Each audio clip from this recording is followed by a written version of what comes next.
What is going on, everybody? Byrdman here with my early honest review of Redfall. I was given early access to this game from the developers themselves, but do note that this video specifically is not sponsored by them, so this will be my complete unedited, unabridged, I don't even know what other words to give you other than this is just my opinion of the game. I'm going to go over a couple key factors of it and also essentially just let you know if this is something you should pick up or not. Now, before I get into the video, you can follow me over on YouTube and Twitter at Byrdman778. I'm just doing YouTube nowadays, so like that, comment down below to help out in the evil algorithm, as well as consider becoming a member of the channel. Definitely helps out a lot. And again, follow me over on Twitter for just some bad memes and terrible thirst traps and stuff like that. Now, let's jump right on into our review of Redfall. Now, when I first saw this game, it kind of gave me a vibe of Borderlands mixed with Back 4 Blood, with all the different abilities and everything we have, but the overall vibe of the looter shooter itself felt a lot like Back 4 Blood when I first played it. I was super interested in this game just because, again, it's a looter. It's by, Bethesda and Arkane, which I think are two awesome studios, and just in general, it seemed like a cool a niche in the market, especially in the looter shooter, where I feel like everyone's trying to make one nowadays, but few have really stood the test of time. Was really hoping that would be for Redfall, and so far playing it, I feel as though it has the potential to meet there, but it needs some pretty big overhauls and just kind of love in general across the game to really be able to maximize and reach that potential. Now, before I go into all the bad stuff and all the cons and all the things that I'm guessing people are more than likely coming to this video to listen to, let's talk about what I think Redfall is doing good. First and foremost, I think the characters of this game are one of the biggest pluses of it. I think they have some pretty solid skill trees, and they all feel pretty diverse from one another in the ways that you're able to play. So far, I've been able to play Devinder and Jacob. Started working on the other two, but just really haven't gotten that far. But Devinder and Jacob have been ones that I've gotten some more extensive time to try out and play, and I do really enjoy them. Devinder is really great for just in general like mobbing and being able to take out vampire nests, which are going to essentially be the dungeon content of this entire game once you get to that certain point, while Jacob is really good at like sneaking around, figuring out where enemies are, and kind of taking everyone out pretty slowly. And again, that kind of just comes down to your play style. Do you want to be someone who's pretty aggro aggressive, jumping into it and just melting everybody, or do you want to kind of like take your time and take advantage of the stealth options of the game? Now, the cons of these characters, I will say, is the fact that each of them kind of shares a certain part of their tree that is essentially just health, healing allies, and ammo consumption. I don't think, this is me being more like kind of picky, I would probably say, but I feel as though they could have maybe diversified them a little bit more, made specific characters maybe have higher increases to sniper ammo, like Jacob, who is, the sniper kind of like stealthy dude.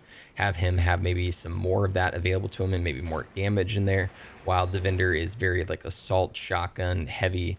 Have him be focused into that. So that's kind of where I would hope that they'd be able to fix it up a little bit, maybe down the road expand upon the skill trees of these classes to take really good advantage of just like how diverse they can be. And I would really love to see maybe new characters as well. I really do hope this game does well so that we can see more, because I think that there's a lot of potential here.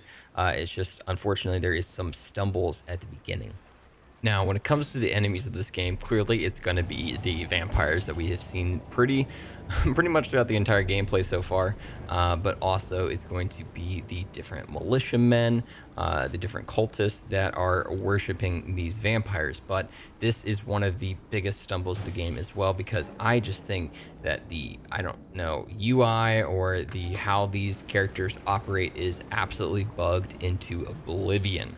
I've had a lot of instances where I've walked up to enemies and they've had like the little like question marks above their head, like they are sensing me nearby, and I'm standing right there in front of them. When it comes to the vampires, a lot of times they just teleport just non-stop around me. I'm not able to really get like a read on any of them, and I eventually just have to stand there and wait for them to nearly kill me so that I'm able to do anything to them. this is something that I'm really hoping is fleshed out in either a day one patch or a patch pretty soon, because I think it's just really hard to incentivize any combat or anything in the game when enemies just are super glitchy all the time. And a lot of times whenever I walk up to them, I'll just be standing there and they'll be alerted that I'm right there, but they just don't fire or don't shoot or don't do anything at all. Unfortunately, just again, it makes it really hard to enjoy the game when it is constantly feeling as though it is in a buggy state with the people I am fighting. I will say though, I am enjoying the underbosses and the specific like named enemies throughout the game. They all feel a little bit different from one another, but there is some variations of them where I'm like, man, this is a little much right now. One of them being the Siphon Vampire, essentially just has a giant AoE around him that he's able to just vampire steal your life, and especially when it is at a higher difficulty like Midnight, which I've been playing at. It makes it really hard to do anything to them when I can't even get within like 10 meters of them without having my entire life bar completely drained. So maybe a nerf to them would be really beneficial to the player, just because I think it's just a little too brutal for even a high difficulty. I've only had the opportunity to fight one of the vampire gods so far, and in that fight, I will say it wasn't too terrible. It felt a lot like a Borderlands fight.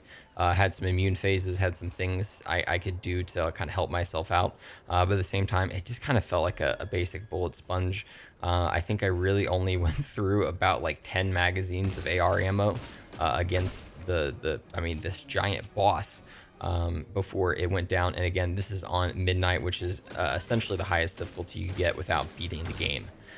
So I definitely think there needs to be I don't know, a difficulty buff, a difficulty rebalance. I would say rebalance is probably the best word to use throughout the game, just because, again, some things feel a little too much and some things feel a lot too less.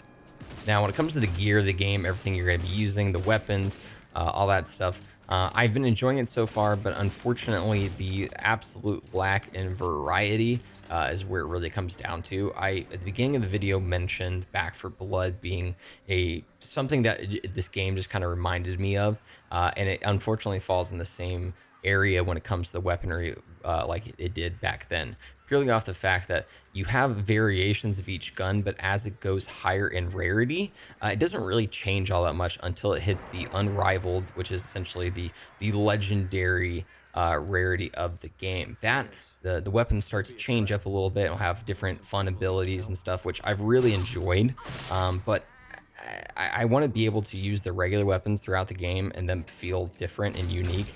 Luckily, the perks on them can change, but again, I feel like it's kind of that same issue that like Borderlands 1 had with the weaponry, where things can be strong, but they just don't feel different from the color that is below it, if that makes sense. So again, maybe a little bit of variety later in the game, have like certain like variations, just maybe do a little bit more than some stats. There is like an AR that does like a 3-round burst.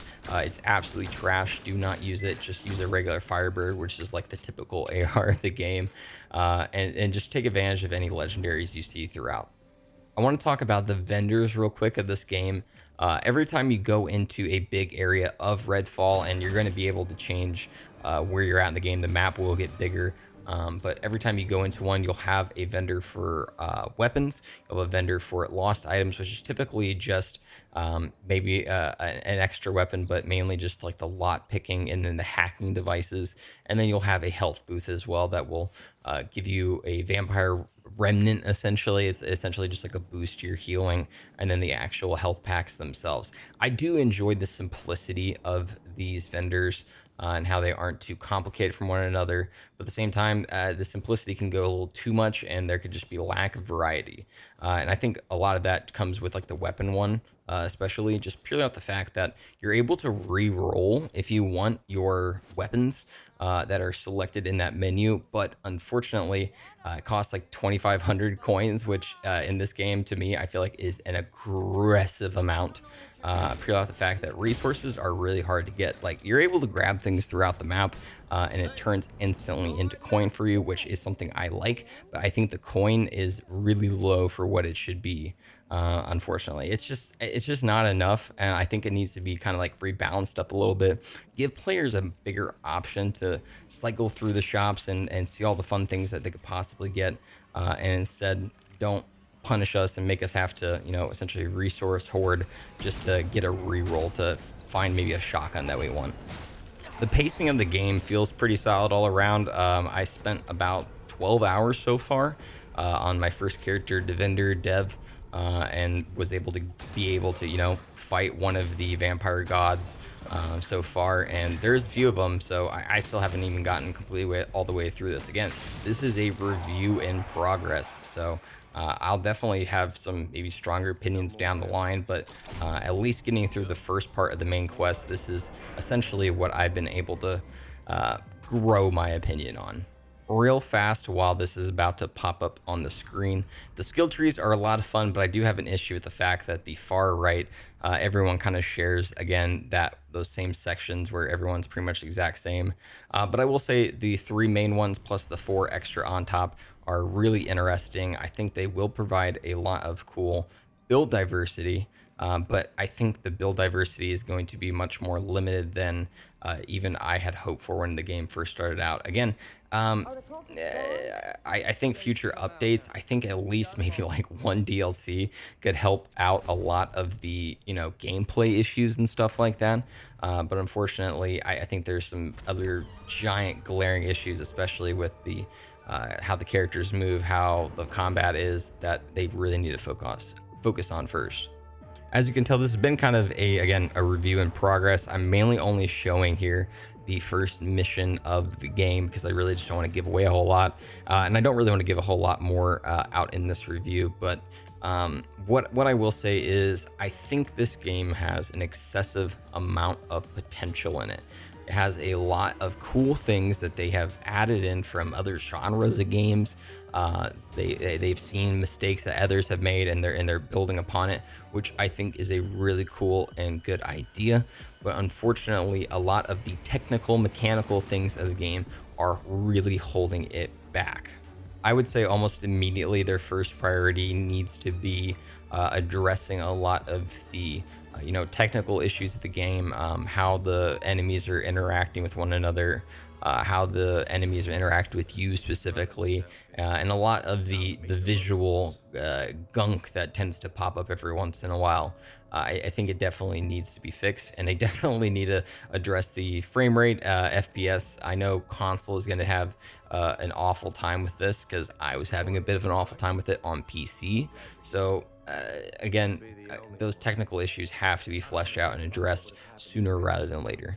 Overall, I'd probably give this game like a hard 6 out of 10, purely off the fact that, again, I think it has the bones of a really good game. Again, I'm not even completely finished with it yet, and by the time I've gotten to level 16 on Devender, I'm having a lot of fun with the build I'm using. I actually will be posting it later here in the week because, again, I think it's a really solid setup all around. But unfortunately, there's a lot of other stuff going on that just kind of hamper it or just make me not really want to try too hard at it. Thank you so much for watching this video, everyone. I really appreciate it. I've been actually having a lot of fun with this game so far. I just think it's got some stuff that needs to be fixed out with it. But overall, it's not too terrible. I would say more than likely wait for a sale or something like that. But if you are seeing combat and gameplay that is just really interesting, you pick it up. It's worth it. It's a lot of fun. The main story so far seems interesting.